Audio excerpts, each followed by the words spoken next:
Hello friends, for today's video I wanted to go through some unpopular opinions about some popular authors' works.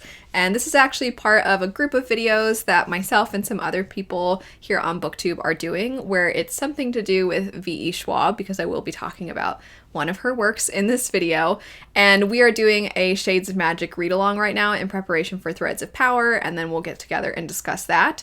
So for all of the V.E. Schwab themed videos, I'm going to be having a playlist where I include all of the different videos from all of the different channels. I'll have everybody who's participating in that linked in the description bar so you can check them all out, even before checking out their videos. But if you are interested in seeing more videos that have something that has V.E. Schwab mentioned there, then you can check that playlist out. Because I started off mentioning V.E. Schwab, I'll go ahead and start with my unpopular opinion revolving around her works, and that would be that I think between Vicious and Vengeful, that Vengeful is the better of the two, and that seems to not be a shared opinion. A lot of people really like Vicious, a lot of people think Vicious should have stayed by itself. They don't really like the introduction of the new characters. They wish there was more of the characters from the first one in the second one instead of sidelining them for parts of the book to talk about these other characters.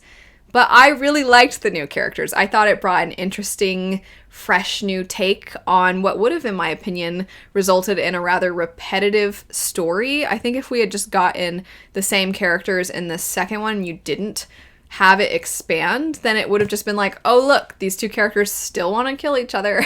And I liked that we had other characters presented and there was more moral conundrums that would come up as a result of there being other characters. And also the whole setup for the story is that beyond just that the characters want to kill each other, but you have these characters that are researching this phenomenon that some individuals supposedly when they die but then immediately come back because their pulse stopped for a second, things like that.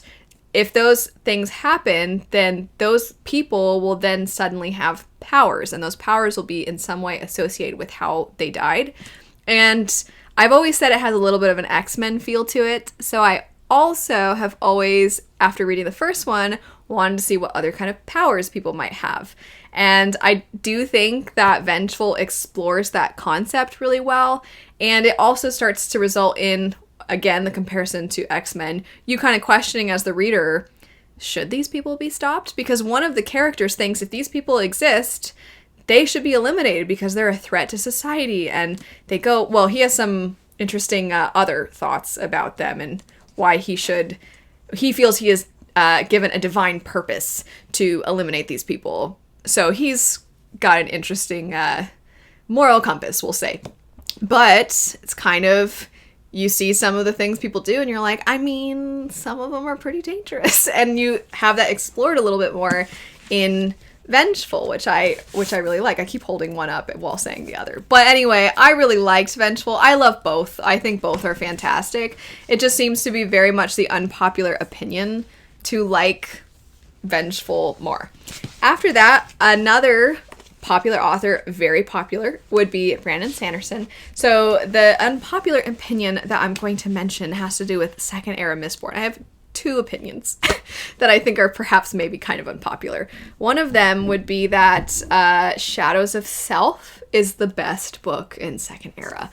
Shadows of Self is cool because it pulls off a reveal that you're like, wait, what? And I just love the reveal. It has the most detective, almost noir feel to it. Angela from Literature Science Alliance often says Second Era is kind of like Batman, and it feels the most like a Batman detective. We're gonna try to figure out who this bad guy is, and it has that feeling, and I really like it. The stakes are not too high yet, and part of what makes Second Era fun is that unlike First Era, it's not so doom and gloom, and it kind of really went a different route where the stakes feel a little bit more personal. And I'd say that the personal stakes are kind of to the extreme in Shadows of Self. When I first read The Lost Metal, the fourth book in Second Era, I was like, do I like this one the most? And I really wasn't sure, and I was kind of torn. But then after sitting with it, I'm like, no, I like Shadows of Self the most. And my second opinion, and the reason that I like Shadows of Self the most, is because I really think that Second Era would be better if Wayne just wasn't in it. Not even if he was in it less. I mean that too, but if he just wasn't in it, I think I would like it so much more, which is so mean. Even though he's not real, he doesn't have thoughts and feelings, but I just find him so annoying. I know I'm not alone. There are a lot of people that Wayne's humor isn't for them, his character isn't for them, so I know I'm not alone in that, but I don't know if a lot of people are like, it would be better if he just didn't exist, but that's kind of what I think, and it's kind of the thing that makes The Lost Metal go down a little bit for me, is that there are some scenes that were almost moving, and then Wayne spoke, and I'm like, never mind, the scene wasn't as moving as it could have been. So those are my unpopular opinions about that. Switching to a different one, I think The Kingdom of Back is Marie Lu's best book. It's very different from her other works. Most of her other works are dystopian or sci-fi. I've read Warcross and its sequel, Wildcard. I've read the Legend series, not the fourth one because that one's like a continuation, but the first three, which are basically a complete trilogy. I liked all of those. I read Sky Hunter. I didn't dislike Sky Hunter. I actually quite liked it, but I just didn't really, I wasn't that invested to keep going. The Kingdom of Back, though, I have so many, I can't read passages from this without getting emotional. If I find my favorite quotes and I tried to read them to you, I would probably start crying. I just think it's so beautiful. It's so different from her other works, too, that I'm just so impressed that she's able to write such drastically different stories. So I really, really liked this one. If you don't know, it follows Nannerl Mozart, who is Wolfgang Amadeus Mozart's sister. She was a real figure in history. She was just as talented, if not more so, than her brother, who obviously a lot of us know the name Mozart, but we don't necessarily know it in association with his sister. And it's really sad because the restrictions on women at that time are the reason why that she was not able to be recognized as much as her brother. That's the short of it. But also, there's almost a Narnia-esque aspect to the story where our character goes to this place called the Kingdom of Back, and when she's a young child, it's very magical and whimsical and lovely, and then the older she gets, the darker it gets, and it's very much kind of a metaphor for how, as she is recognizing the restrictions placed on her and the injustices and unfairness of the world, it creates this darkness in this place that used to be her safety, and it's really sad. I just think it's so heartbreaking because so much of the story is just about being remembered, and it just kind of breaks my heart a little bit. So I think it's a really impactful book. I think it's a very good book, and I think it's Marie Lu's best book, which I don't think a lot of people agree with, because I think a lot of people are like, the rules don't make sense in the Kingdom of Back. Like, what even are the rules? And I'm like, who cares? That's what I feel like. Like, who cares? It's just all, in my opinion, it's all like a child's imagination and some metaphor and stuff like that. So it's not necessarily like Sanderson rules and limitations level of magic, but also it's completely legitimate to not like the wonky magic that doesn't seem to have any rhyme or reason to anything that happens. That's very legitimate. It's just like, I just really loved the other themes. Anyway, the next unpopular opinion. So I'm just gonna hold up Six of Crows here for a second. Okay, Leigh Bardugo, I think most people know, there's the Grishaverse, and it starts with the Shadow and Bone trilogy, then you have the Six of Crows duology, and then you have the King of Scars duology. I read King of Scars, and then I started Rule of Wolves, its sequel, and I was like, I just can't do it. Because I thought, and this is the unpopular opinion, that, I already forgot the name of the book I just said. What was the name of it? The King of Scars, sorry. King of Scars, I thought was her best book until it wasn't, basically.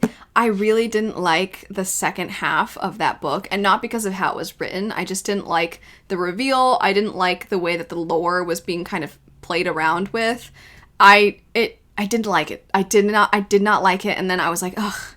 I should still push through to the sequel, though, because maybe the way it'll turn around I'll really like. And I started, and I was like, I don't know. And I DNF'd it, and now I just kind of like pretend it doesn't exist. But I really liked it. I really liked it for the first half. And have you ever had a moment, though, when you just like an event will happen in a book and you just have this sinking feeling where you're like, oh no, I think the book might be ruined now. That's what I felt when we got to, I think it was roughly halfway through the book. Emphasizing again, I don't think the book is poorly written. I just didn't like the direction the plot went. So that is my thought, that it's not, I actually would think that it was her best work until that second half. And then the other thing in association with the Grishaverse, I think the Shadow and Bone Netflix show is better than Wheel of Time and Witcher. Because I don't think either of those Netflix adaptations, well, one of them's Netflix and one of them's Amazon. Regardless, I don't really think either of them are very good. And I think Shadow and Bone actually does a pretty decent job, especially the first season, at adapting the material that it's trying to adapt. And I thought it captured the tone well. Whether you like it or not, I still feel like it's a better adaptation of the source material than Wheel of Time and Witcher. And I also just think Wheel of Time and Witcher are just not good. I don't know if that's too unpopular though, but I think maybe it's unpopular to think Shadow and Bone is better. Anyway, last couple of unpopular opinions about popular authors' works. I think A Court of Thorns and Roses is fine. I don't think that it is the best fantasy romance. I don't think it's the best that fantasy has to offer. I think it's kind of a surprise that it has so many ratings compared to a lot of other works that are kind of similar or have a similar tone or are just as accessible. Like, it's kind of shocking that it has so much love and hype around it. But at the same time, I'm not the kind of person that thinks it's absolute garbage and makes fun of it relentlessly and thinks it's one of the worst things that's ever been written and published. I'm like, it was fine. What's baffling to me is the amount of hate it gets and the amount of love it gets. Both things simultaneously are kind of surprising to me because I think it's like not that much better or that much worse than a lot of other things. So I'm just kind of like, I would read it again if there's plenty of other things I would read before it, but if there was a need to read it again, I wouldn't be like, no, you just don't make me, I can't. There's certain books that I'm like, I never want to see that book again. And that's not one of them. I can see it and I'm like, well, there it is. And the last thing is that I think Song of Achilles is maybe my least favorite reimagining, retelling of mythology that I've picked up. I've picked up quite a few. They're not all Greek, so I understand that they're not all going to be having the same themes or the same types of stories or the same types of characters. Like, they're going to be different if you're reading one that's Norse or if you're reading one that's whatever else it is. I feel like the Norse and Greek, there's like a very high amount of those and not as much as the other ones. But regardless, it's my least favorite I've read. With the exception of A Game of Fate, which does that count? I don't know. But that one's really funny. But anyway, I do think Song of Achilles is so hyped and people love it so much. And I liked the writing a lot. I thought the writing was beautiful, but I thought Achilles was so unbearably egotistical and selfish and annoying that it ruined the book for me. And I was like, why does Patroclus care about this dumb man? Why? I was so frustrated and I felt sad for Patroclus. I'm like, why are you... Hey man, like, you deserve better. And a lot of people find it so sad and so tragic. And I'm like, it's tragic that he didn't know he deserved better. It's not tragic what ends up happening. If you don't know what happens, I don't want to spoil it, even though I think most people know what happens. I think that's part of the experience too, is you're like, I know this is going to go south.